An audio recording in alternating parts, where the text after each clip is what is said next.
America और India ये चाहता हो कि अफगानिस्तान में वो चाहता हो कि चाइना के लिए ट्रैप बनाया जाए। हो सकता है कि ये एक ट्रैप हो जिसमें वो चाहते हो कि चाइना भी आए, अफगानिस्तान में फंसे। जो क्वेश्चन है जो मैं समझता हूं कि जो ठीक नहीं हो रहा है कि वो India is flexing their muscles at the same time. Mister Jaishankar काफी दौरे कर रहे हैं, उनकी तो फॉरेन पॉलिसी इस वक्त बहुत ही, मैं देख रही थी, इतने दौरे कर रहे थे, वो फुल टाइम वो एक्टिव है। वो लोग 14 चाइनीज कंपनीज जो हैं उनको ब्लैकलिस्ट कर दिया गया है। जो इनके जो एड्रेसेस हैं वो पाकिस्तान में भी पाए गए हैं और इसका एडवांटेज जो है वो इंडिया को होगा क्योंकि बहुत सारी चीजें जो है वो इंडिया में शिफ्ट होंगी। सीपैक जिस वक्त ऑपरेशनल नहीं होगा तो पाकिस्तान की इकोनॉमी पर, पाकिस्तान की मईशत पर बर्डन पड़ेगा। वहाँ पर अमेरिका जो है वो पाकिस्तान पर दबाव डालकर उससे अपनी मर्जी के फैसले करवाएगा। नमस्ते दोस्तों, जय हिंद। हिंदुस्तान स्पेशल में स्वागत। चीन अमेरिका के ट्रैप में पूरी तरह फंसता चला जा रहा है। पाकिस्तानी मीडिया ये बता रहा है कि अफगानिस्तान में चीन के लिए एक ट्रैप बिछाया गया है जिसमें चीन बुरी तरह फंसता चला जा रहा है और चीन के इस ट्रैप में फंसने से सीपैक भी कभी भी पूरा नहीं हो सकेगा। दूसरी तरफ अमेरिका ने शुक्रवार को चीन की 14 कंपनियों को ब्लैक लिस्ट कर दिया है जिसकी वजह से चीन और पाकिस्तान को जोर का झटका लगा है। खासकर पाकिस्तान की बौखलाहट तो साफ तौर पर देखी जा सकती है। सूत्रों के मुताबिक चीन के स्वायत्त प्रांत शिनजियांग में मानवाधिकार उल्लंघन के मामलों और उच्च स्तरीय तकनीकी निगरानी के कारण अमेरिका की तरफ से ये कड़ी पाबंदी लगाई गई है।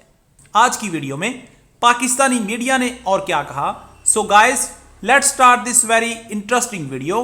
Thank you so much.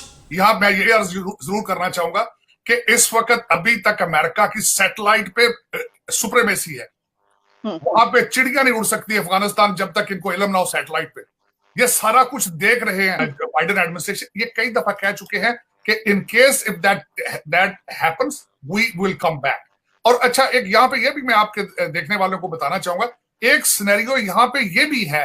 एक ये भी लोग कुछ कहते हैं कि शायद अमेरिका और इंडिया ये चाहता हो कि अफगानिस्तान में वो चाहता हो कि चाइना के लिए ट्रैप बनाया जाए।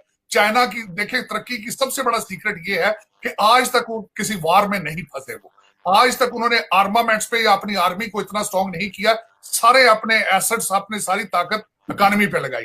हो सकता है कि ये एक ट्रैप हो जिसमें वो चाहते हो कि चाइना भी आए, अफगानिस्तान में फंसे और उसके बाद खाना जंगी में फंसे और they burn themselves. So America और दूसरी दुनिया के लोगों को कैचअप करने का टाइम मिल जाए चाइना के लिए। हो सकता है ये भी एक थ्योरी, यहाँ पे लोग इसके बारे में बात करते हैं। अब ये आपने बहुत एक अलग सिचुएशन जो है जो वहां पे बात की जा रही है वो भी बताइए कि क्या, क्योंकि ये सुनने में आ रहा है कि चाइना जो है इस सिचुएशन में आगे बढ़ रहा है और हो सकता है कि वो अफगानिस्तान के हल के लिए जो है वहां पे काफी उसका रोल दिखाई दे। तो ये जो वहां पे कही जा रही है कि ये एक ट्रैप हो सकता है। मिस्टर जयशंकर काफी दौरे कर रहे हैं, उनकी तो फॉरेन पॉलिसी इस वक्त बहुत ही, मैं देख रही थी, इतने दौरे कर रहे थे, वो फुल टाइम वो एक्टिव है। वो लोग तो वो ईरान भी गए और इसके अलावा रशिया में वो पहुंचे। तो और ईरान में आप जानते हैं कि तालिबान का वफ्द भी पहुंचा। तो आपको क्या लग रहा है कि वो इस वक्त उनका क्या, किस लिए वो इतने एक्टिव है और वो उनका स्टैंड क्या है, वो क्या चाह रहे हैं?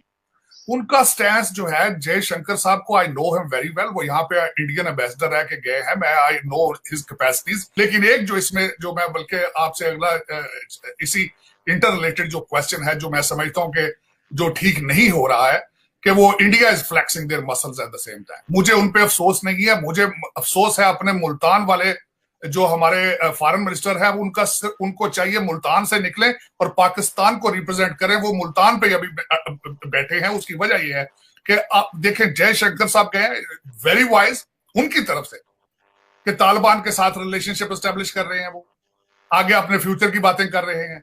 हमारे जो है वो टिक के बैठ जाते हैं। हमें कश्मीर के ऊपर एक दौरा नहीं इनका, बल्कि तालिबान के साथ मिलना इनको चाहिए था कि अपने एहतजाज रिकॉर्ड कराते, कोशिश करते, ये मुलाकात ना होती। लेकिन वो तब होती चीजें जब आपकी फॉरेन पॉलिसी आपके सामने पड़ी हो। एग्जैक्टली अगर आप बिल्कुल ये, बल्कि काफी मैं देख रही थी कि जिस तरीके से इंडिया के फॉरेन मिनिस्टर के विजिट्स हो रहे हैं, जैसे जैसे तालिबान जहां जहां पर पहुंच रहे हैं, इंडिया भी वहां पर पहुंच रहा है। और जाहिर है कि कोई भी कंट्री जिसको ये कंसर्न है, और खासतौर पर इंडिया पाकिस्तान जो कि बराह रास्त उससे मुतासरा ममालिक है, तो वो तो ये करेगा। लेकिन पता नहीं क्यों कि हमारी इस वक्त फॉरेन मिनिस्ट्री इतनी एक्टिव क्यों नहीं है। लेकिन मेरे ख्याल में इससे आगे इसकी कोई हकीकत नहीं है। they have completely joined the Indian camp। वो ये समझते हैं, उनको बावर करा दिया गया है through the Indian diaspora, through the Indians living in America and from the India, that we are a better partner who will deliver you everything. Who will deliver you not only Afghanistan, who will deliver you China. So इसलिए उनका जो है one sided है. पाकिस्तान के साथ मैं समझता हूँ it's wise from the Tony Blinken point of view to make a call to our foreign minister. मेरे ख्याल में इस काल से ज्यादा आगे नहीं जाएगी बात, क्योंकि हमारी तरफ से काफी सर्दमोरी है एक तो, और दूसरा जो मैं हमेशा ये कहता हूँ, ये गलत बात होती है कि हम प्रॉक्सी चीजों में, हम foreign countries, foreign super powers की जो उनके अपने हेटेड चीजें होती हैं उसमें इन्वॉल्व हो जाते हैं. वो कहते हैं, जिस तरह कहते हैं बेगानी शादी में अब्दुल्ला दीवाना. अब चाइना की मार्केटिंग और सेल्समैनशिप में हम ज्यादा बिजी हो रहे हैं. सबसे पहले जो चाइना है उसके लिए बहुत सारी मुश्किलात हैं, जो कि बहुत सारी जेन्युइन, मेरा ख्याल है जो अमेरिकन सैंक्शंस लगे या अमेरिकन प्रेशर चाइना के ऊपर आए तो वो जरूरी है. उसकी क्या वजह है? अभी रिसेंटली 14 चाइनीज कंपनीज जो हैं उनको ब्लैकलिस्ट कर दिया गया है बिकॉज उनके सिंकियांग में कॉन्टैक्ट्स थे या वो सिंकियांग से किसी ना किसी तरीके से लिंक थी. अभी अमेरिकन ने ये किया है कि इन 14 कंपनियों को ब्लैकलिस्ट करो क्योंकि ये सर्विलेंस में इन्वॉल्व थी, ये मुसलमान जो चाइना में हैं उनकी डिटेंशन में इन्वॉल्व थी, और जो सिंकियांग रीजन में है, और ये अमेरिका का जो डिपार्टमेंट ऑफ कॉमर्स है ये उसने किया है. ये 14 कंपनियां, क्योंकि अमेरिका ने ये रिसेंटली कहा है कि हमने चाइना जो है वो बड़ी हाई टेक्नोलॉजी सर्विलेंस में इन्वॉल्व है सिंकियांग प्रोविंस के अंदर मुसलमानों के खिलाफ, जिसमें वीडियो सर्विलेंस भी थी, और वो ऐसी कंपनीज भी थी जो इनके जो एड्रेसेस हैं वो पाकिस्तान, सिंगापुर और साउथ कोरिया में भी पाए गए हैं. लेकिन इस सारे प्रोसेस का जो अल्टीमेट बेनिफिशियरी है वो इंडिया है. वो इंडिया इसलिए है कि इंडिया के अंदर बहुत सारी सप्लाई चेन जो है वो उसकी वैल्यू बढ़ जाएगी.